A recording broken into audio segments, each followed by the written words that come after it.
Salam sejahtera buat kita semua, salam sehat dan salam budi luhur. Baiklah, pada video pembelajaran kali ini, pada mata kuliah perancangan basis data, pada pertemuan ke-7, saya akan membahas tentang studi kasus ya, yang sudah diberikan atau tugas yang sudah diberikan sebelumnya. Nah, pada latihan ada dua dokumen, yaitu dokumen bukti penyetoran simpanan dan dokumen bukti penarikan simpanan.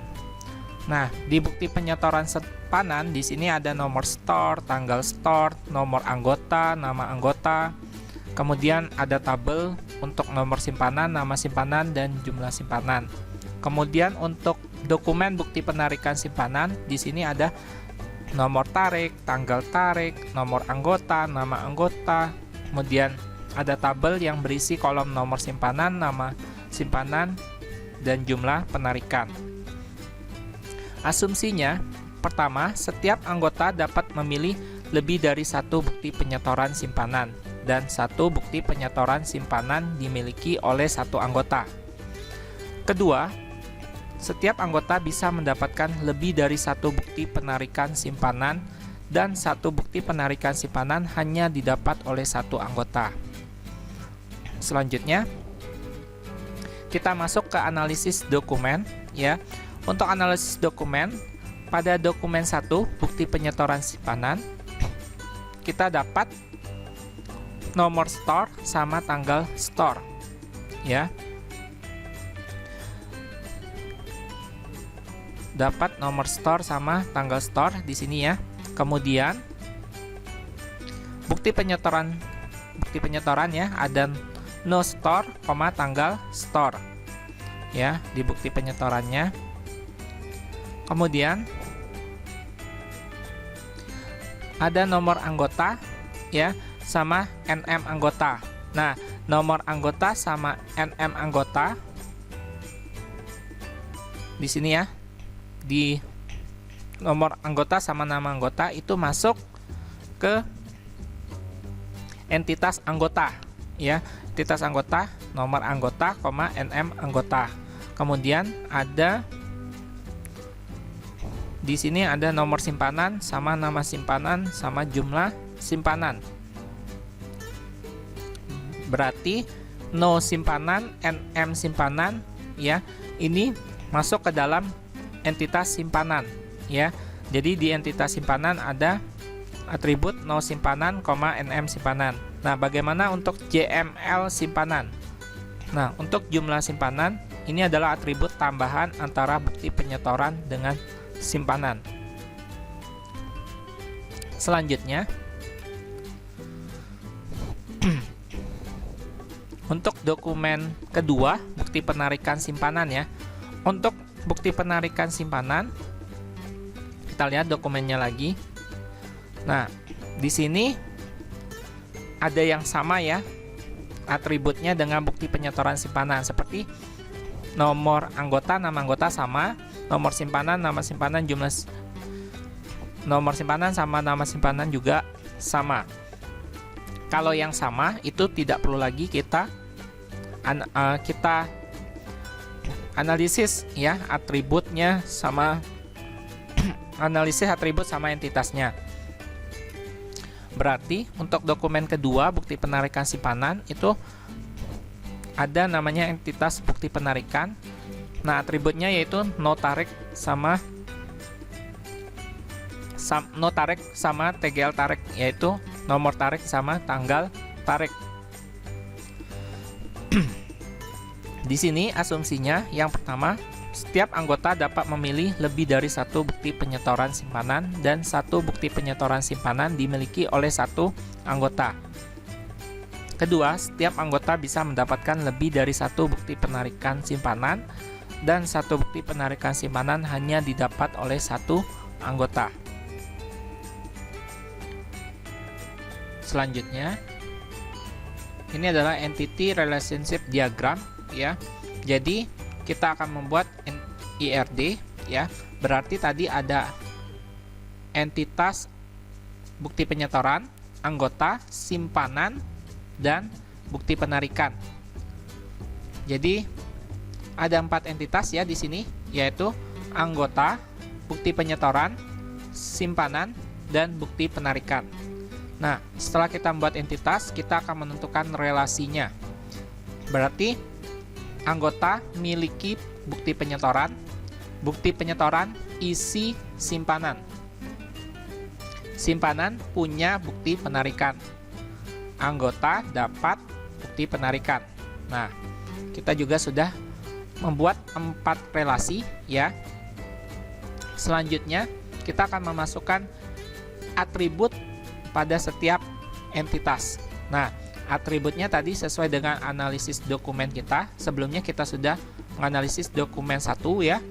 Atribut apa aja masuk ke entitas apa aja, kemudian dokumen 2 juga ya. Nah, di sini untuk entitas anggota itu atributnya adalah nomor anggota ya, ini primary key digaris bawahi, kemudian ada NM anggota. Kemudian untuk entitas bukti penyetoran atributnya no store ya, primary key-nya digaris bawah. Kemudian ada TGL store. Selanjutnya untuk simpanan ya, atributnya yaitu no simpanan, primary key-nya digaris bawah, kemudian NM simpanan. Kemudian untuk entitas bukti penarikan atributnya no tarik ya, digaris bawah, yaitu primary key-nya, kemudian TGL tarik. Nah, setelah kita meletakkan atribut pada entitas sesuai dengan analisis dokumen kita, selanjutnya kita menentukan tingkat cardinality. Nah, kita tentukan satu anggota memiliki banyak bukti penyetoran ya. Kemudian satu bukti penyetoran dimiliki satu anggota. Berarti tingkat cardinality-nya yaitu one to many. Selanjutnya, satu bukti penyetoran mengisi satu simpanan. Satu simpanan diisi satu bukti penyetoran mengisi banyak simpanan ya. Kemudian satu simpanan mengisi banyak bukti penyetoran. Berarti tingkat cardinality-nya yaitu many to many, MN.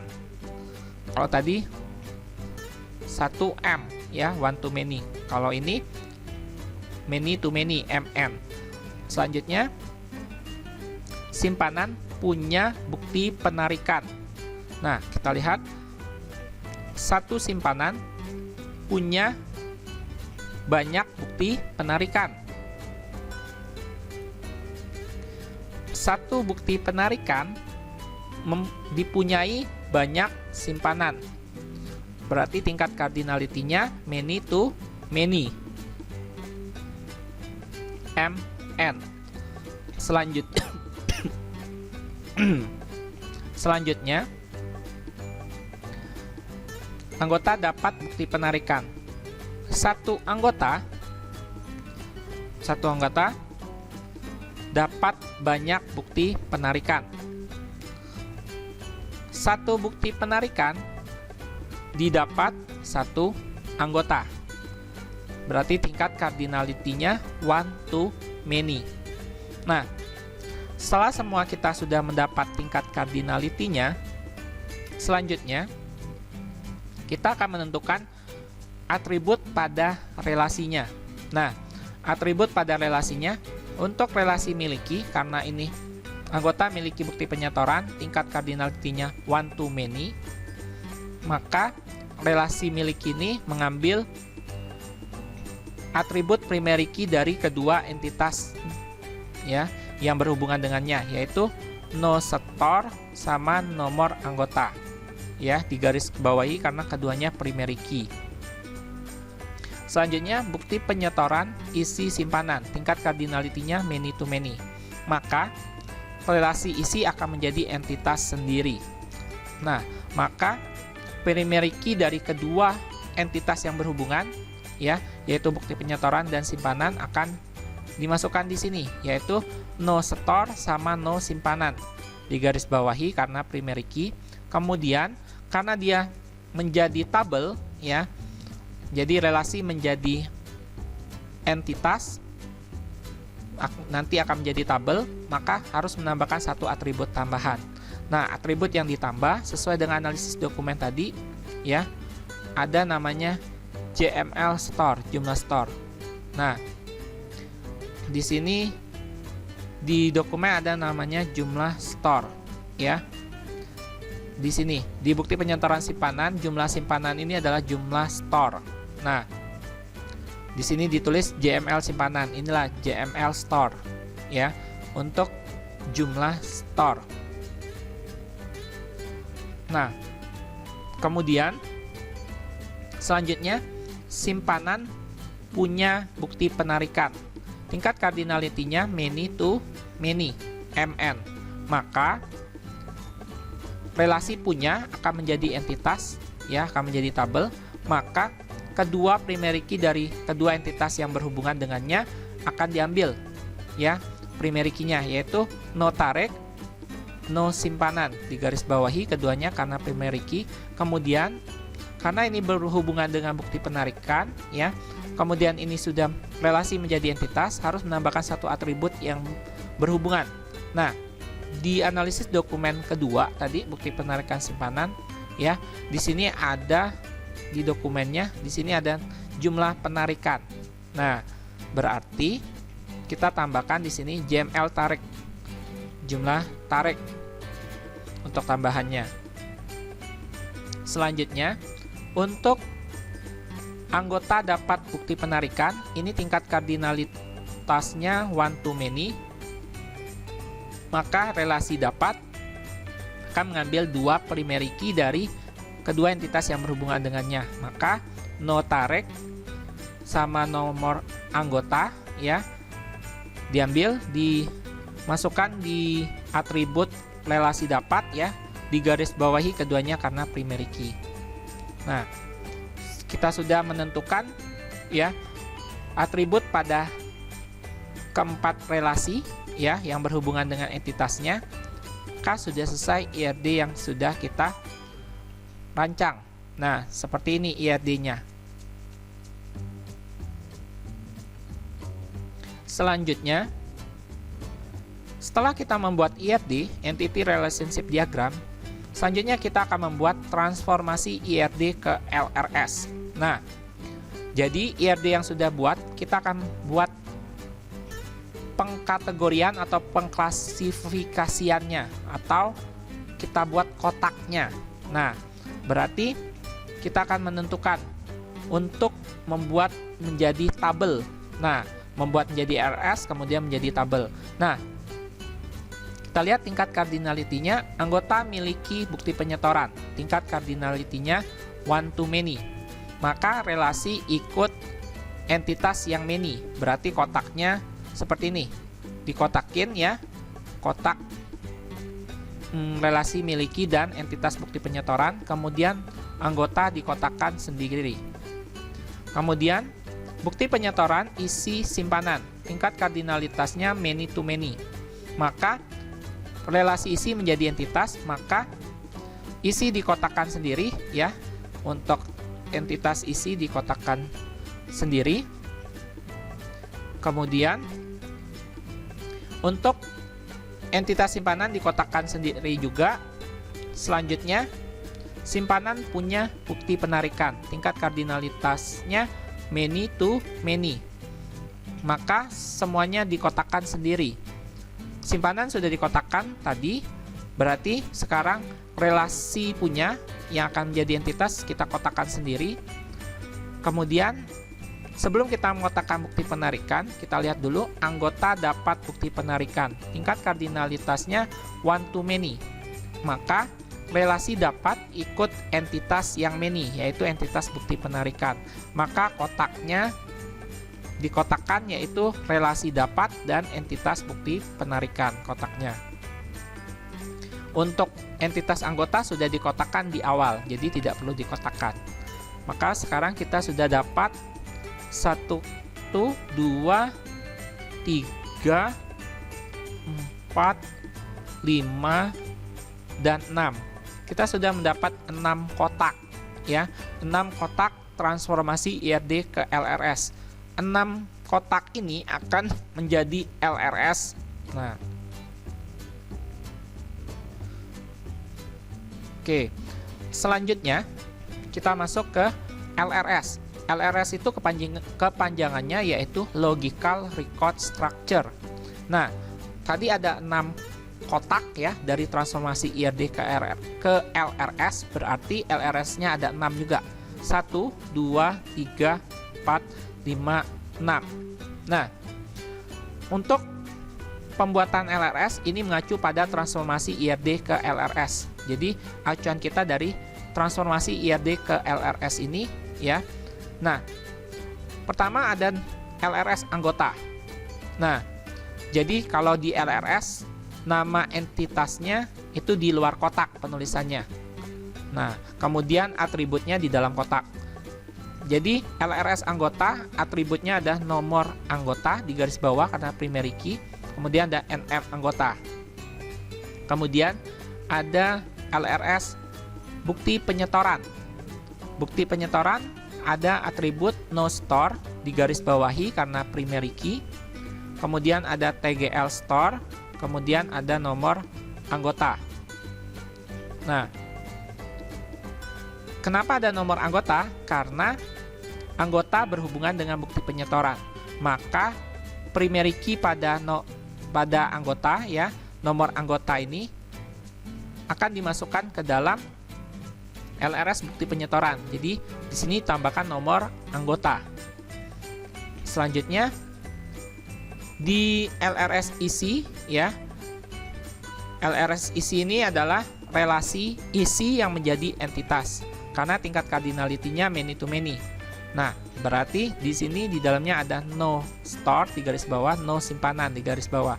No store ini didapat dari LRS bukti penyetoran. No store-nya dimasukkan ke dalam LRS isi. Kemudian no simpanan didapat dari LRS simpanan. Nah, dimasukkan primary key no simpanan ya, dimasukkan ke dalam LRS isi. Kemudian ada atribut JML store.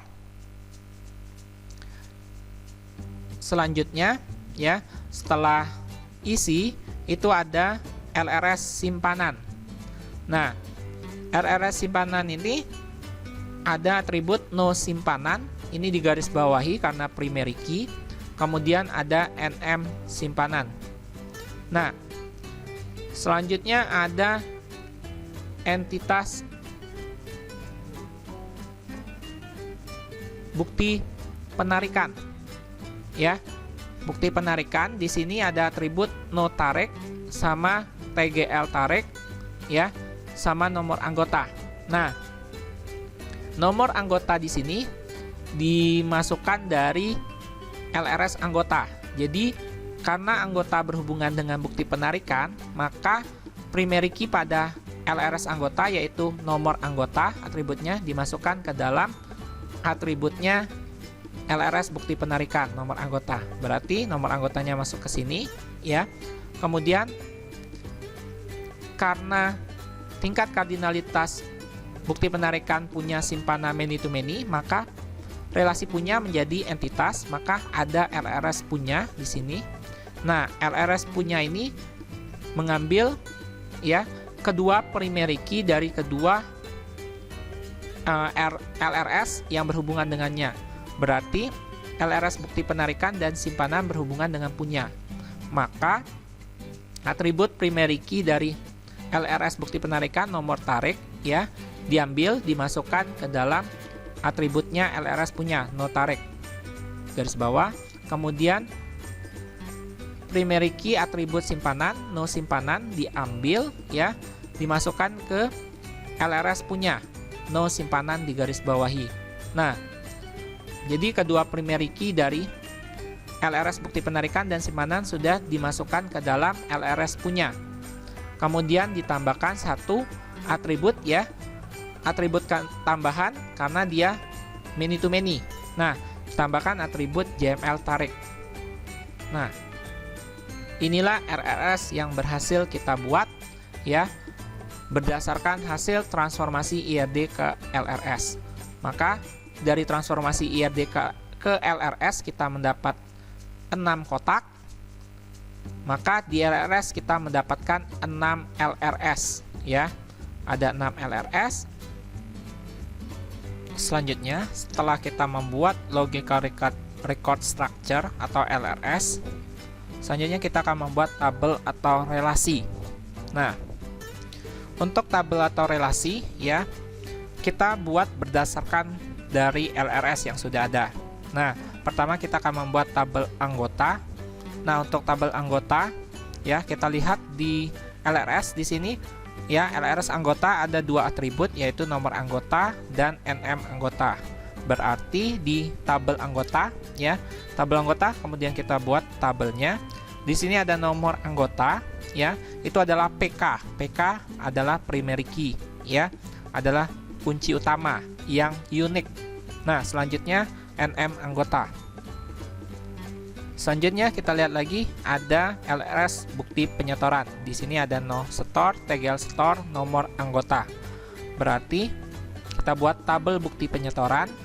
Ada no store, ini adalah primary key ya. Kemudian ada toggle store, kemudian ada nomor anggota. Nah, nomor anggota ini kita dapat dari tabel anggota atau LRS anggota. Nah, nomor anggota di sini menjadi FK, foreign key ya, kunci asing. Karena nomor anggota dia PK-nya dimiliki oleh tabel anggota. Pada saat di tabel bukti penyetoran dia menjadi FK, foreign key. Nah, selanjutnya setelah tabel bukti penyetoran ada ya LRS punya. Nah, ada namanya tabel punya. Di LRS punya ada atribut no tarik, no simpanan, JML tarik.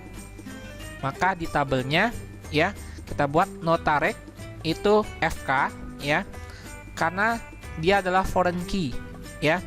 Kemudian no simpanan juga FK, foreign key. Kenapa? Karena di RRS ya, punya ini adalah relasi yang menjadi entitas. Nah, dia menjadi RRS dan menjadi tabel.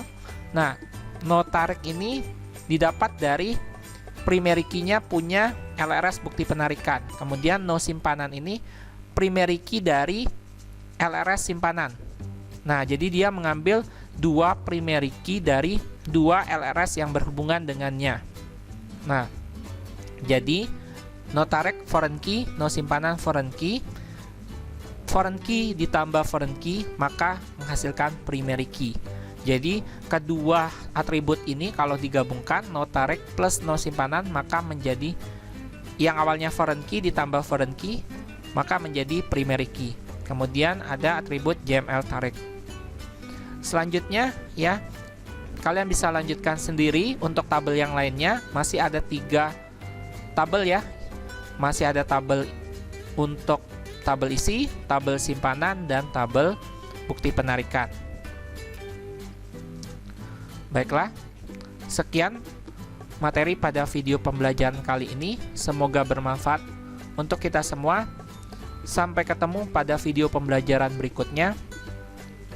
Jangan lupa like, share, komen, dan subscribe video ini. Saya ucapkan terima kasih untuk semuanya. Saya akhiri.